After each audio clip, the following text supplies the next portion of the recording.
Hey everybody, Simon Dixon here. So, October the 7th is a very sensitive topic because most people believe what they were told of what October the 7th is. And it laid the justification for the genocide and the ethnic cleansing of the Palestinians that at the time of me recording this message is still happening right now. I wanted to make sure that you're working with correct information. So I watched a documentary and I read all the United Nations reports. And even though the United Nations report said there is plausible evidence for sexual violence on October the 7th, when you actually read the report, it says it's just based upon circumstantial evidence, i.e., the positioning of certain people. And we all know now that we got confirmation from the war chief of Israel that Hannibal Directive was initiated that led to the Israeli Defense Force using Apache helicopters and opening fire on the party in Israel that led to the death of many Israelis. Now, we know that anybody that studied the history of intelligence operations knows that atrocity propaganda is a technique that is used frequently in order to justify the profits of the military industrial complex and settler colonialism, conquest of land. And obviously, the more atrocity, the easier it is to use the emotion in order to justify crimes against humanity. And so, what I wanted to make sure is that everybody at least had an understanding where all of the claims that were made on October the 7th around systemic sexual violence and everything that happened that was the justification did in fact just came from very compromised people within Israel. And although they will tell you that there's GoPro videos of everything, if you actually watch any of those videos, you'll find out that there is zero evidence of most of the claims that they actually make around mass sexual violence and many of the atrocity propaganda that was spread. So I know this is a very controversial subject. It leads to claims of being anti-Semitic. For those of you that know me, you know that my mother is Jewish. My father was Christian. And, so the claims are just weaponized in order to stop the truth. But without truth, there can be no peace. And right now, we are discovering the massive amount of lies that have been told to us to justify war and make profits for military companies when you follow the money. We know that 9/11 wasn't as 9/11 was told. And we know that right now, they're closing an investigation into the Jeffrey Epstein files because of all the bankers and authorities and government officials and various intelligence agencies, because these were intelligence operations. So we know the types of things that governments are willing to engage in. So what I wanted to do is just quickly give you a quick summary of a documentary that I watched that I thought was the best journalistic piece of work done by a Jewish person called Max Blumenthal, that went through and did all the work in terms of tracing back with very specific where all the allegations came from, how they got to the White House, and the documentaries that were made as a result of that in order to justify the ethnic cleansing and genocidal actions that were taken afterwards. Because without truth, there can be no peace. And so I've given a bit of an AI summary.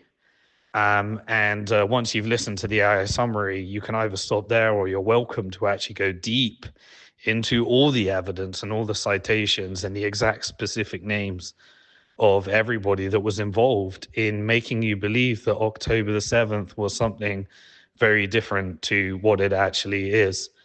So suspend your disbelief. I think we're all at a point right now where we know that governments and intelligence and psychological operations and atrocity propaganda is used through operations like Operation Mockingbird, where the intelligence like CIA and Mossad have control over media, and Operation Gladio, where terrorist groups are funded by the West through USAID, like ISIS and Al Qaeda, in order to achieve Western government goals and then weaponize religion. And so this is my little introduction. I think it's a really important thing for you to understand, because once you know how these operations work, it's so much easier to decipher truth and not be fooled into fruitless, futile types of anger and hate. And we can all channel our anger in the right direction, which is towards the perpetrators of misinformation, lies, and deceit, in order to steal money, create inflation, print money, and do things like the big beautiful bill right now, where essentially they're taking a $1.3 trillion stimulus and then they're sending them to military contractors. And they need you to believe that that's justified.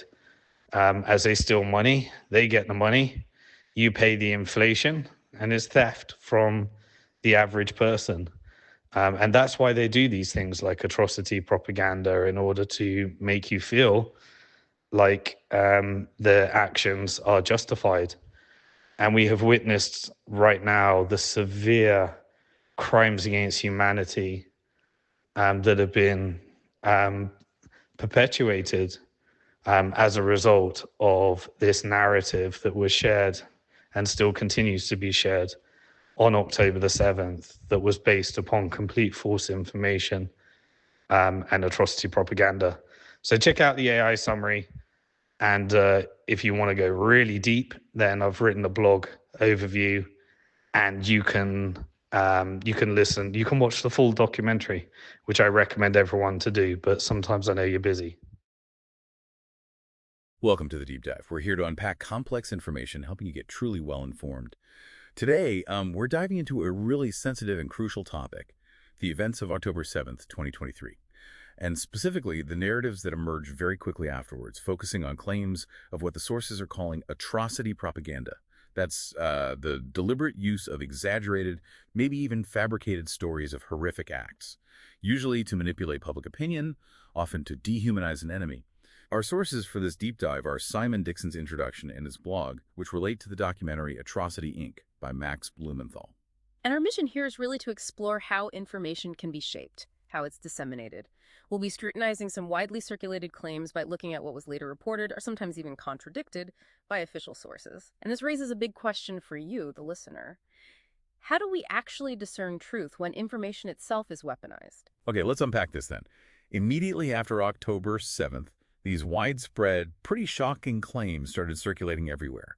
We all heard reports like 40 beheaded babies, claims of mass sexual violence. What do the sources say about, where these specific claims started? Well, it's crucial to trace the origin. And the sources suggest a pattern. That 40 beheaded baby story, for example, it was first broadcast by an Israeli channel, I-24. Their American correspondent cited just one source, a single Israeli soldier, David Zion. And he wasn't just a soldier, he was also a political leader of an illegal settlement group, one known for inciting violence. Wow. Okay, and then these claims just exploded, right? Mainstream media, CNN, CBS, even President Biden repeated them. But here's where the sources say it gets really interesting. These specific claims, they were later walked back and retracted by the Israeli army itself, their government press office. As you mentioned, even the Biden White House walked them back. What about other sensational stories that the sources find more? Oh, absolutely. The narrative didn't just stop there. Other really lurid stories emerged, amplified by figures like Yossi Landau from the Zaka organization, that's an Israeli volunteer rescue group. The sources note Landau, well, he lacked forensic credentials, but openly admitted using his imagination to describe torture scenes, things like children burned to death. And the financial angle here, Mm, what did the sources uncover about that? Because Zaka was reportedly almost broke before October 7th, right? that's right. And then donations just skyrocketed. Over $13 million came in very quickly. There were even reports, pretty disturbing ones, that Zaka volunteers might have rearranged corpses to exaggerate the horror, for potential donors. Did it? And another story that circulated widely but was debunked involved a baby baked in an oven, a claim the sources say seems specifically designed to evoke the Holocaust, really contributing to dehumanizing the adversary. So these stories shaped perception, but the sources also point to issues with the basic numbers, right? Yeah. The casualty figures. Exactly. Initially, it was reported as 1,400 deaths. That number was later officially revised down to 1,200. And confirmations came out that hundreds included in that initial count were actually uniform Israeli soldiers, and also Palestinians, fighters, and average citizens, too, caught up in the initial count. And the sources bring up something called the Hannibal Directive, a controversial military procedure. Yes, very Okay. controversial. It was once secret. It basically authorizes the Israeli army to kill not just captors, but their own soldiers, their own civilians, to prevent them from being taken hostage. There are accounts, including one from a survivor at Kibbutz Be'eri, describing an Israeli tank shelling a home. A home filled with Israeli civilians held captive. Yes, killing 12-year-old twins in that instance. Israeli media and officials have, since then, actually admitted to enacting this directive. That adds a whole other layer to understanding the initial reports and how the narrative shifted. Definitely.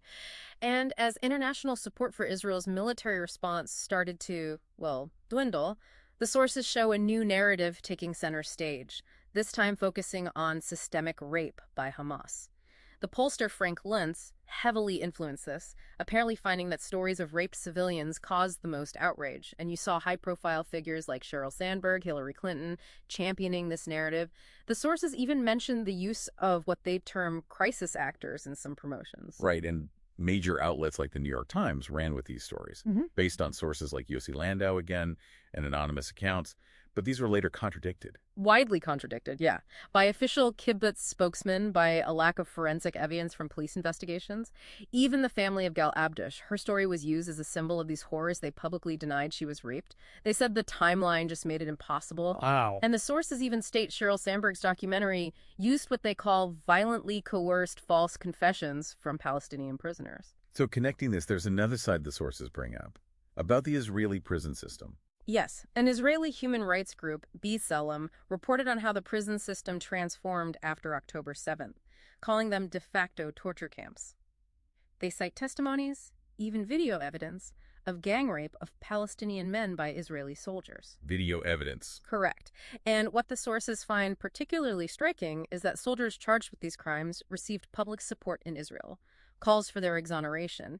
It suggests that some allegations made against Palestinians were, in a way, maybe an exposed confession of actions by parts of the Israeli military itself. So tying this all together, what does this mean for the media's role in all this?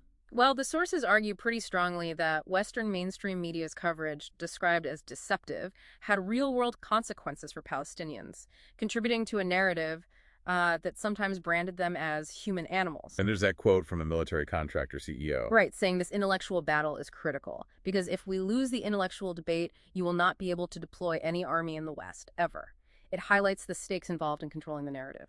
Okay, so this deep dive really reveals a stark contrast, doesn't it, between those initial widely shared narratives and what later came out, often contradicting the early reports. It just underscores the power of information in shaping how we all see things, and, tragically, how it can be used to justify actions with devastating results. Absolutely. The prevalence of what these sources call atrocity propaganda, the sheer speed with which narratives form, spread, and then are sometimes questioned, it really raises an important question for you listening now. How might understanding this process change your approach to consuming news, especially during conflicts? And maybe, what responsibility do we all share in trying to seek out the full, complex, often difficult truth? Something to think about.